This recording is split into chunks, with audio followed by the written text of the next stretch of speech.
Hello everyone and welcome to week 5 on iRacing. This week we're racing at Virginia International Raceway in the Fanatec GT3 challenge. I have to say guys that this is a promising episode. I have good pace here at Virginia International Raceway. However, this track is absolutely killer. It's a high risk track where you may very well put one wheel on the grass. And due to the fact that there's no runoffs, if you do, you'll end up flying your way towards one of the barriers. So, in this week's episode, I'm going to be prioritizing safety over pace for the sake of keeping the car on track, and hopefully many drivers are gonna be making mistakes, we're gonna be able to capitalize and score some good points here today. This is a 1.8 strength of field race. We are car number 6 and we qualified in P8. Let's try and get the top 5 guys. Let's get on track. Sorry guys, just one quick thing before we get started. YouTube tells me that 80% of you who watch my videos are not subscribed. Now, if you enjoy LDFR sim racing and you watch regularly, please consider subscribing. It may not make a huge difference for you, but it will very strongly support me, especially to reach my goal to make it to 1000 subscribers. So if you enjoy the videos guys, please consider subscribing, and yeah, let's get to the video. Thank you so much. And alright guys, the pace car is off. We're about to go green. Oh, and the leaders have gone. We're still in line. Green. Not the best start. 20 minutes remaining, you've got 20 minutes left. But a little bit of a gap ahead of us going into turn 1 here, which is a good thing. Car right. Hold your line. Right side's clear. Okay, I'm glad I managed to defend against the Leno there. We're gonna keep the door closed. On your right. We wanna avoid dive bombs on the inside. Let's just survive this first lap, and then we pick up the pace.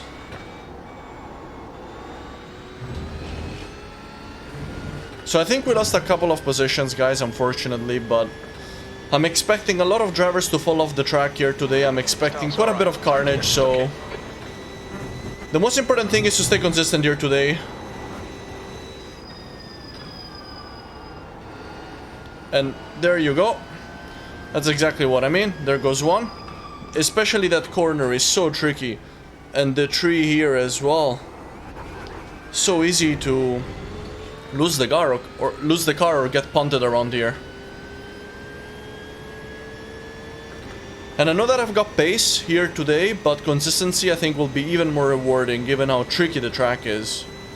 The grass on each side just completely kills you. When the moment you make the slightest mistake, it's a one-way trip to the barrier. And alright guys, let's check out a couple of highlights from lap 1. We're following Inaki Eleno here in the Dragon Ball Ferrari, and as you can see, he overcooks the corner here, and again, that one wheel on the grass just sends him out wide. Fortunately, he keeps the car under control and manages to rejoin, albeit he lost a bunch of positions because of this. And the second victim of lap 1 was Sumi in the BMW. This corner is so tricky, especially on cold tires. It's so easy to spin, it's so easy to overcook, and unfortunately he just carries too much speed and cannot get the car turned, and that's another position that we gained. Now let's rejoin the live action in lap 2. We're sitting in P10 and check out what happened next, guys. Henderson, who's quite slow through that section, I have to say. So let's keep that in mind for next lap. 10th position. Clear right. Got quite a bit of understeer there, but it looks like it just spun the car. I don't think I touched him at all, so I think that was his own mistake.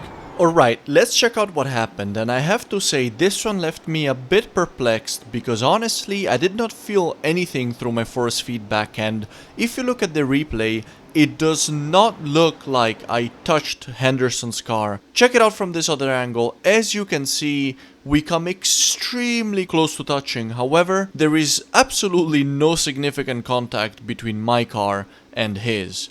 Now, I think that he was possibly carrying too much speed into the corner and ended up oversteering on the apex. If you think that I am wrong, please let me know in the comments. Feel free to review this incident, I would love to hear from you guys. Now, as you can see, my prediction that drivers would be making a lot of mistakes here is coming true, and it's not surprising here at Virginia. In fact, you are currently looking at Joao Almeida. One lap later, in the S section of the track, he puts one wheel on the grass, and that is yet another driver falling victim to Virginia International Raceway. Now, we overtook him as well, and yet again picked up another freebie. Now, let's rejoin the live action at the beginning of lap 5, and we're currently in P7. In a battle for P5, oh, actually, we're battling for P4 now. I'm sitting in P7, and the orange car that you see ahead is the guy in P4. Then there's a big gap to the 3 guys that are currently running in podium positions. But already I'm very happy to be battling for P4 here. And hopefully we can put a bunch of pressure on the guys ahead and... well... that was almost like a self-fulfilling prophecy right there. So one of those guys is gone. I've got overspeed on car number 15 here, but making a move here I think is going to be a little bit dangerous. We're both gonna lose a lot of speed, so I'm just gonna tuck him behind. In the meantime, me behind in the BMW has also gained quite a bit of ground during that scrap that we just had there. But I had a much better exit than him at the oak tree, and he's currently under attack by Eleno in the Ferrari, who's currently overtaking him. So we might have a new guy to keep an eye out behind us, Mr. Eleno. Speaking of Eleno, you might actually remember him earlier going wide on lap 1 and losing a bunch of positions. He is recognizable by the Dragon Ball livery, which is a cartoon that I really loved as a child, by the way. And here's the thing. He dropped all the way back after that mistake, and then he regained all these positions. He's currently running about 7 or 8 positions higher than where he started. And now he's hunting me down, so I reckon it's just a matter of time before he's gonna make a move. The gap behind is now 0.4. Bit of understeer on the exit there. And Eleno behind is just so much closer now. He's 0.2 behind, and so we're gonna defend, guys. We're gonna be defending, going into the next corner. He's still there. Still there. Unfortunately, he's still on my left, so there's not much that I can do. I'll tuck in behind him. Yeah, in hindsight, I should have actually held my line, because the corner after that obviously turns to the right. But, yeah, that was my bad. Didn't think about it on the moment. But it's okay. We're still sitting in a pretty nice P7, and hopefully Eleno is gonna help us put pressure on Ito in P5. Let's see if we can all benefit. And just like that, once again, I pretty much predicted the future. Check this out.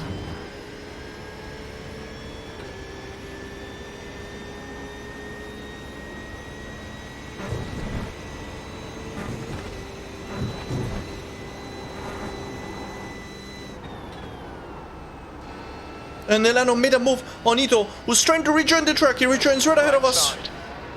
But we were able to get around him. And I mean, trying to overtake there, honestly, is just a big no. It does work, obviously, but if you're the guy on the outside, like Ito was, you just get ejected off the track there. So, well, I suppose that was a good move from Eleno there, who seems to be absolutely eager to move as far forward as possible, no matter the cost. Me behind. He's only 0.2 behind. I'm gonna be defending. Left side, clear left. Oh! And he's lost it. The blue BMW behind spun away. We're gonna have to check what happened there, guys, but I think it was his own fault because I didn't really do much. And indeed, as you can see from the replay, guys, it seems that Sumi tapped the rear of my car in the middle of this corner, and unfortunately they lost control of their car. Fortunately for me, I did not feel any contact and I could just continue driving on without any problems.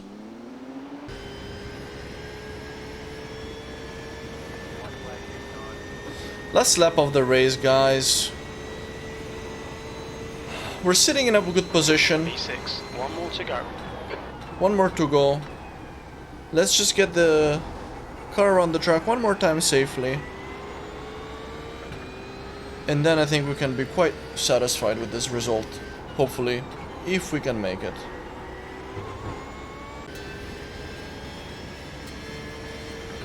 And alright everybody, we're gonna be crossing the finish line in P6. I'm quite happy with that, guys. That is a very good result in this race.